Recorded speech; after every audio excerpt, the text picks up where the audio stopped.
Thanks for tuning in to the Urban Scope podcast. I'm back with another hip hop topic. And of course, with the recent release of Ye's Bully album, there's been discussion. And after his concerts that he did in SoFi, he did a couple of days in SoFi, which he extended to another place now. But after seeing the performances and the songs that he put out, people are discussing if Kanye could beat Jay-Z in the verses. Now, I've discussed this before a little bit in a general sense of who could be Jay-Z in the verses, and I always said that Ye was one of the people that could do it. Now, I believe it's only about 5 people that can do it. Of course, it's Kanye, and then you have Lil Wayne. I believe T.I. can give him a nice run for his money, Future, and there's a lot of most of the time it's West Coast artists or South artists, well, South Dirty South artists that could do it because they have hits and they have anthems and they have songs that can fill up arena and could change the narrative of things. And Jay-Z is not the best performer. He pretty much doesn't perform. He just, stands there and give you the music. But Kanye gives you a show, the production, everything that surrounds what his personality is. And he has personality. Jay-Z really doesn't have much of a personality. So when you're in a verses, all of those things factor in. So Kanye with his catalog and his own production for Jay-Z on some of Jay-Z's biggest hits, I think contributed to a versus with Ye and Jay-Z not being very close. So, and I think that most people, when I say most people, East Coast people think that Jay-Z's untouchable in any avenue, whether it be business, music, whatever venue he goes into, but it's not so much. Because if you want to talk about a catalog, Ye has a more diverse catalog and it hits more, has more crossover hits. So everything from that college dropout all the way to 808s and heartbreaks for sure has so much crossover appeal that if it's a stadium full of neutral people, not just New York people, they would go crazy for the catalog of Kanye. Now, it doesn't even have to be in Chicago or New York. I think in a neutral spot or even in New York, Kanye would have more fans because of what he talks about, the the clever lyrics that he has in his music, in addition to the production, the soulful beats that people love, the samples, all of that stuff factors in, and the youth and people that grew up on Kanye's music, especially college students, gravitate more towards Kanye's catalog because he's a product of the college system in some capacity, even though he marketed himself as a college dropout. But he had people going to college, even though he was saying he was a college dropout because the way he dressed and the way he carried himself pre this new Ye that we have. But when Kanye West was doing it, it was a whole different story. But when you think about the catalog of Jay Z, uh, Kanye can counter every song he has in addition to play the songs that's he produced for Jay-Z or on songs with Jay-Z. So if he plays the '03 Bunny and Clyde, that's produced by Kanye. He plays Encore or Heart of the City, that's produced by Kanye. He plays Takeover. It's all Kanye produced.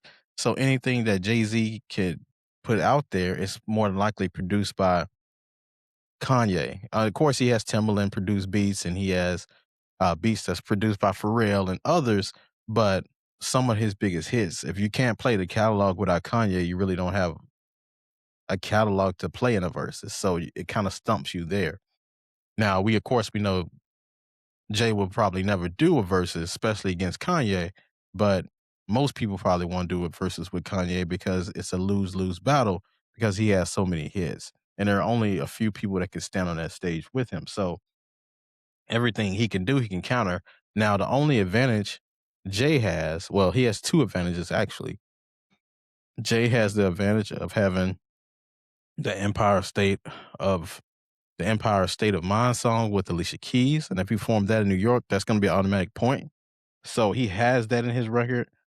I think the American Gangster album is a classic, and it's my favorite project from him. I think it's his best, and I'll talk about that in a little bit. He has all of that, and then he has Reasonable Doubt predating Kanye. before he started working with him. And then, of course, one of the big hits he has as well that I like is God Did with the DJ Khaled record with Lil Wayne and Rick Ross. And if you bring those out, it's probably automatically gonna be a point. But Kanye can bring those same people out, but I think the advantage is the music that Jay has predating Kanye and the music he has without Kanye, which would be American Gangster and God Did. But if you're talking about feature songs that they would be able to do, Swagger Like Us has Kanye on it and it has Jay on it, of course. We Watch the Throne stuff, and then of course Monster off that Dark Twisted, beautiful fantasy album. And the second advantage that Jay has is Jay has the advantage of having Beyonce. He can bring out Beyonce for songs. Now that would help him a lot.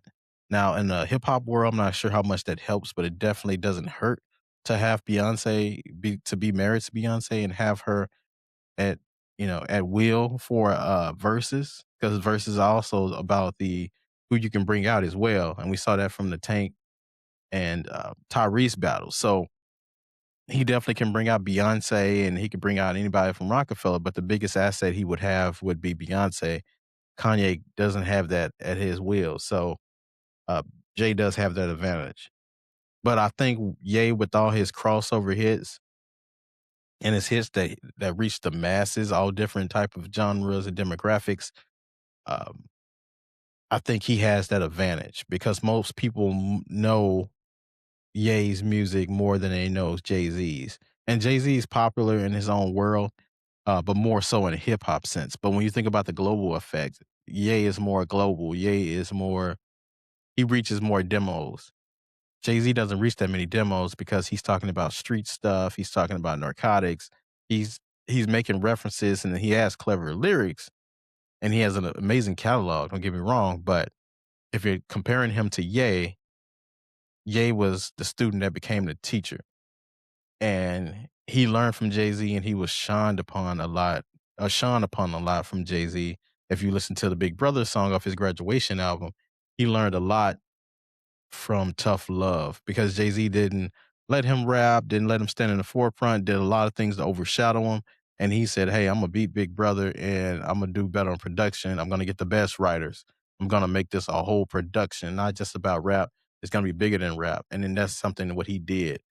And I believe a little bit of why Ye is the reason why he is now is because of Jay Z created this monster. He created somebody who wanted to be bigger than the system, who thought they could outsmart the system, and to a degree, this is what Jay Z does from afar. But Ye was more hands on, and I think that contributed to the demise of Kanye because of what Jay did to him. So not to take put all the blame on Jay, but I think in some sense Kanye always had an ego, but it got even bigger once he figured out he could outdo Big Brother. And so once he did that, it created this whole narrative of I gotta be better than the system. Everybody that looks down on me or everybody who shuns me, I'm gonna do one to get up on them, whether it hurts people that didn't deserve it or not. So it's one of those fragile things that does that. But if Kanye plays Carnival, which is off his new The Vultures album that he had a couple years ago, Can't Tell Me Nothing Stronger, Devil in a New Dress, So Appalled, all of those are automatic points, especially if he's playing a piano and he's doing other stuff and he brings out Jeezy, he brings out, Travis Scott and these guys. And I think Kanye has way too much music for Jay-Z to compete with him. And I don't see anybody beating Kanye in hip hop in a versus, get along most genres. So tell me your thoughts about a Ye and Jay versus, and until next time, I'll see you next time.